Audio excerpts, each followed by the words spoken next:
Hello everyone and welcome back to your YouTube channel. Last video में हमने revaluation account के rule सीखे थे और आज हम रीवैल्यूएशन अकाउंट को थोड़ा डिटेल में सीखेंगे। So pay your attention properly as we all know that this is one of the very important topic. So let's start. This is example number 36 from your book. तो instead of passing the journal entry first we will prepare the revaluation account today. The first point, the value of the furniture is to be increased by ₹10,000। तो हमने क्या सीखा था कि जो revaluation account है वो बेसिकली कौन सा अकाउंट है, नॉमिनल अकाउंट इन नेचर है।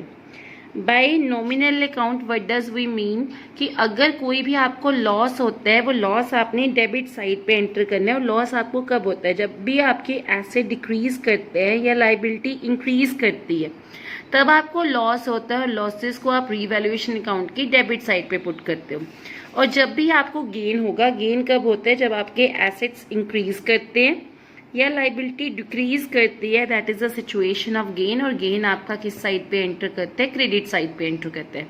तो यहाँ पे क्या लिखा हुआ था कि value of furniture is to be increase by ₹10,000 की फर्नीचर की वैल्यू 10,000 से इंक्रीज कर गई है। And furniture is your asset, asset basically increase कर रहे हैं तो increase in asset is a gain for you. इसलिए आप रीवैल्यूएशन अकाउंट की क्रेडिट साइड पे क्या लिखोगे, bye furniture. And what is the value, the value is 10,000। अब आपको सेकेंड पॉइंट क्या लिखा हुआ है कि the value of furniture is to be increase to. अब हमने लास्ट वीडियो में सीखा था कि बाय और टू में क्या मतलब होता है। बाय का मतलब होता है इतने से इंक्रीज कर गया एंड टू का मतलब होता है इतने तक इंक्रीज कर गया। And revaluation account is basically nominal account in nature, तो वो गेन और लॉस को शो करता है। अब एसेट की वैल्यू क्या हो गई है वो उसको नहीं, वो उससे होने वाले लॉस या उसके गेन को रिकॉर्ड करते हैं। तो इंक्रीज टू मतलब 40,000 तक वैल्यू हो गई है और पहले फर्नीचर कितना था, 20,000। तो अब यहाँ पे आपको क्या बोला गया है कि पहले फर्नीचर 20 है, अब 40,000 तक हो गया है। तो इसका मतलब आपकी फर्नीचर की वैल्यू बढ़ी है, लेकिन कितने से बढ़ी है, ओनली बाय 20,000। तो what you will write here, because this is a increase in asset, तो इंक्रीज इन एसेट आप किस साइड पे रिकॉर्ड करते हो, क्रेडिट साइड पे। तो आप क्या करोगे, बाय फर्नीचर क्रेडिट साइड पे रिकॉर्ड करोगे। And what is the value, 20,000। Okay okay, now the third point is कि the value of furniture is to be brought up to 120% of its value. Brought up to मतलब normally जब भी हम books में record करते हैं किसी भी एसेट को हम 100% पे रिकॉर्ड करते हैं। अब उसे बोला गया है कि brought up to 120%। Now there are two ways to solve this, और आपको जो इजी लगे आप उस तरीके से करो। बुक वैल्यू फर्नीचर की 50,000 है और इन शॉर्ट कहें कि हम हमेशा 100% पे वैल्यू को शो करते हैं। अब 120% हो गया है, तो 120% का मतलब कि 100% 120% हो गया है। तो देयर आर टू वेज, आप क्या कर सकते हो, बाय फर्नीचर लिख के, बिकॉज उसकी बुक वैल्यू थी 50,000, जब परसेंटेज दी होगी वो तो निकालनी ही पड़ेगी आपको सॉल्व। तो आप 20% डायरेक्ट कर सकते हो कि 50,000 का 20% वैल्यू बढ़ गई। क्यों, क्योंकि पहले 100% थी, 100% थी, अब 120% हो गई है। तो 20% से उसकी वैल्यू क्या कर चुके, बढ़ चुकी है। तो गेन या कितना एसेट इंक्रीज किया है, सिर्फ 20%, इसलिए आप डायरेक्ट 20% शो कर सकते हो। Otherwise there is another way, आप क्या कर सकते हो, आप पहले 50,000 का 120% कर लो। 120% किया, कटिंग करके आपके सामने आएगा 60,000। इस 60,000 में से आप 50,000 को माइनस करो, क्योंकि अब उसकी वैल्यू 60,000 है, पहले उसकी वैल्यू 50,000 है। तो कितना इंक्रीज हुआ है, 10,000। तो there are two ways, and जिस वे में आप करना चाहते हो that is your wish. And अब सबसे important in market as a star point, अगर आपके पास TS गरेवाल की बुक है तो यहाँ पे क्या लिखा है, stock is under valued bye 10%। This is very very very important point. और मैक्सिमम बच्चा गलती क्या करते हैं, अंडर वैल्यूड को ये समझता है कि डिक्रीज कर दिया, लेकिन अंडर वैल्यू मतलब उसकी वैल्यूएशन अंडर की गई है, मतलब कम की गई है। तो अंडर वैल्यूड बाय 10% का मतलब क्या है कि जो स्टॉक है वो बुक्स में 10% कम शो किया हुआ है, 10% कम शो किया हुआ है। इसका मतलब जो वैल्यू अपीयर कर रही है बुक्स में वो कितने परसेंट अपीयर कर रही है? 90%। दोबारा समझो, under valued and over valued को कभी भी गलती से इंक्रीज या डिक्रीज के साथ आपने नहीं लेके चलने। अंडर वैल्यूड का मतलब क्या होता है कि वो अपनी वैल्यू से जितने भी परसेंट लिखे है वो कम वैल्यू की गई है, यानी वो अपीयर करे उस वैल्यू से कम। यानी अगर 10% से अंडर वैल्यूड है तो वो 90% पे अपीयर करे, 20% से अंडर वैल्यूड है तो इसका मतलब बुक्स में वो 80% पे अपीयर करे। देन अब यहाँ पे एक्चुअली में उसकी वैल्यू ज़्यादा है बट उसे कम शो किया गया है। एक्चुअल में तो कोई भी चीज़ कितने परसेंट पे होती है? 100% पे। तो यहाँ पे आपने इंक्रीज और डिक्रीज कैसे निकालना है? It was under valued by 10% and book value, यानी जो अपीयर करी थी कम पे, दैट मीन्स 90% पे जो अपीयर करी थी वो 18,000 है। तो यहाँ पे इफ 90% इज इक्वल टू 18,000, नहीं योर विश, आप सीधा 10% निकालना चाहते हो क्योंकि देखो 90% वैल्यू अपीयर करी है और ओरिजिनली उसकी वैल्यू 100% है, तो गैप इज ऑफ 10%। गलती से भी 18,000 का 10% मत करना, क्वेश्चन गलत हो जाएगा। और मैक्सिमम बोर्ड में ये पॉइंट होता है और ये कंफ्यूजिंग पॉइंट ही होता है जिसकी वजह से क्वेश्चन गलत हो जाता है। तो यहाँ पे 90% 18,000 की इक्वल है। You want to put 10% here, वो एक्चुअल अमाउंट रीवैल्यूएशन की आ जाएगी। आप 100% करना चाहते हो तो उस तरीके से भी आ जाएगी, आप दोनों वे से कर सकते हो, मैं दोनों वे शो कर दूंगी। 18,000 ये मैथ्स का यूनिटरी मेथड आ गया 10th की, तो यहाँ पे 10% अपॉन 90%, परसेंट कट 0 0 कट 9 1 और इधर कितना आ गया 2,000। तो डायरेक्टली आप 2,000 को भी डाल सकते हो, या फिर if 90% is equal to 18,000, then what is the actual amount? That is 100%, 18,000 into 100% over 90%, and it will equal to 20,000.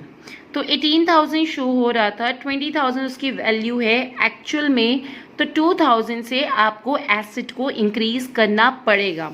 तो that is a gain for you, क्योंकि आपको पता चला है कि आपका स्टॉक अंडर वैल्यूड था। तो आप यहाँ पे क्या लिखोगे? बाय स्टॉक और कितना 2,000।